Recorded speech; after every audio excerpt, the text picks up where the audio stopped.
안녕하십니까. 오늘 라디오 시작하겠습니다. 자, 오늘 문제는 어떤 특정한 시설에 대해서 물어봤을 때 어떤 식으로 접근해서 우리가 어떤 이런 물어보는 문제들을 어떻게 풀어야 되느냐라는 것을 같이 보도록 하겠습니다. 자, 수영장은 불특정 다수, 자, 사람들이 항상 안전하게 사용하며, 자, 위생조도 문제가 없어야 된다. 자, 완벽한 수영장의 설비 계획을 수행하려고 하는데, 자, 수영장 설치 계획을 추진하는 단계에서 최소한으로 조사하고 정리해야 할 항목을 설명하시오. 자, 이 문제는 어느 시설이냐면 수영장에 대해서 우리가 설비 계획을 진행을 하는데, 이 설비 계획을 위해서 조사하고 정리해야 할 사항은 뭐냐라고 물어봤네요. 네, 즉 고려사항이네요. 그죠? 자, 우리가 공조나 그 다음에 이런 설비 계획을 짤 때 어떤 거를 고려해야 되느냐라는 것을 물어봤습니다. 자, 그러면 이런 문제는요. 자, 수영장이라고 하는 자, 그 해당 시설의 환경 특성과 그 다음에 그 시설을 이용하는 사람들의 그죠? 사용자의 특성을 같이 파악을 해서 진행을 해 주셔야 됩니다.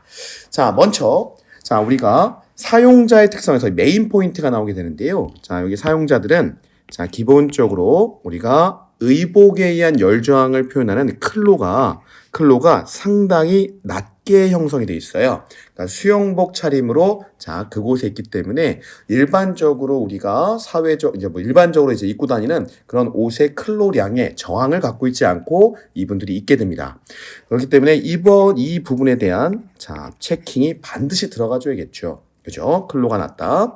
그리고 이제 수영이라고 하는 운동적인 측면이기 때문에 자, 매트라고 하는 활동량은 자, 조금 더 올라갈 수가 있습니다. 네, 이런 부분들 자, 반드시 체킹을 해 주셔야 되고요. 그 다음에 또 환경 특성에서 우리가 수영장에서 가장 크게 두드러진 건 뭐냐면 자, 주위에 상당히 물이 많습니다. 그죠? 물이 많아요. 자, 물이 많다라고 하는 거는 증발이 많다는 얘기죠. 그죠? 증발이 많고 이제 결로가 발생할 가능성이 매우 높다라는 거죠. 그러면 이 결로라고 하는 것 부분. 자, 요것과 같이 수반되는 것은 자, 이것을 방지하기 위한 환기 부분이 이제 나와야 된다는 얘기입니다. 그죠? 자, 그리고요. 자, 이 물이라고 하는 거는 계속 담아두고 쓰는 것이 아니고 이 물을 지속적으로 뭘 해주냐면 이제 소독이라고 하는 것을 해주게 되죠. 그죠? 소독이라고 하는 것을 진행하게 됩니다. 자, 이 소독이라고 하는 것을 진행을 하면 우리가 배관이나 여러 가지 기기들이 노후화되고 내식성이 낮아질 수가 있어요. 그죠? 기기 노후화나 내식성. 그러다 보니까 우리가 수영장은 다른 시설들에 비해서 자, 설비 기기의 교체 주기가 상당히 빠르게 형성되는 현상을 발생할 수가 있습니다. 자, 그러면 이런 환경이나 사용자 특성을 자, 조사를 하고 자, 여기 나와 있는 1번부터 5번, 6번까지 환기 대책까지 한 것은 이제 제가 정리를 한 거고요.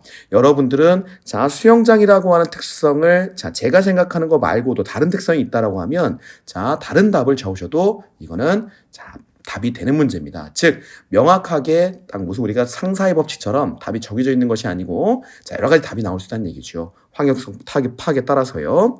자, 제가 나름 이제 선정한 답은요. 공조개시 기본적으로 고려할 사항, 조사 사항은 객관적인 온열 환경을 설정해 줘야 된다. 그래서 풀의 주변이나 락커나 라운지 쪽에 하적이나 동절기에 따라서 어느 정도 일정한 온도나 상태도를 잡아줘야 된다라는 자, 부분이 있었고요. 그 다음에 첫 번째 말씀드렸던 우리의 주관적 온열사항, 클로나 그 다음에 활동량에 따라서 자, 우리가 계획을 해줘야 된다. 그리고 자, 결로 부분, 물을 많이 쓰기 때문에 결로 부분하고 그 다음에 자, 콜드 드래프트 부분, 즉 국소적인 온도가 낮아지는 부분들이 많이 있기 때문에 네, 그 부분에 대한 대책을 수립하는 것이 조사되어야 된다. 라는 부분이고요. 그 다음에 물을 소독하기 위해서 여러 가지 약품을 쓰기 때문에 이런 부식 대책이 들어가야 되고요. 그 다음에 이게 에너지 절약 대책은 뭐 기본적으로 들어야 되는 거고, 기본적으로 뭐 전열 교환기를 설치한다든지, 요거는 우리가 어떠한 환경 특성이 없더라고 하더라도 지금 나오는 대부분의 용도에는 이 에너지 절약 대책을 넣어주시는 게 맞습니다. 그리고 다양한 답이 나오겠죠. 그리고 여기서는 좀 특이하게 수영장 물의 증발 억제, 그죠? 증발 억제죠. 네, 증발 억제가 필요하다. 그러니까 잠열의 우리 손실을 최소화시키자라는 개념도 여기 들어갈 수가 있습니다. 자, 그리고 마지막으로 환기 대책을 세워서 결로 부분을 최소화시키겠다라는 부분을 자, 정리를 한 거죠.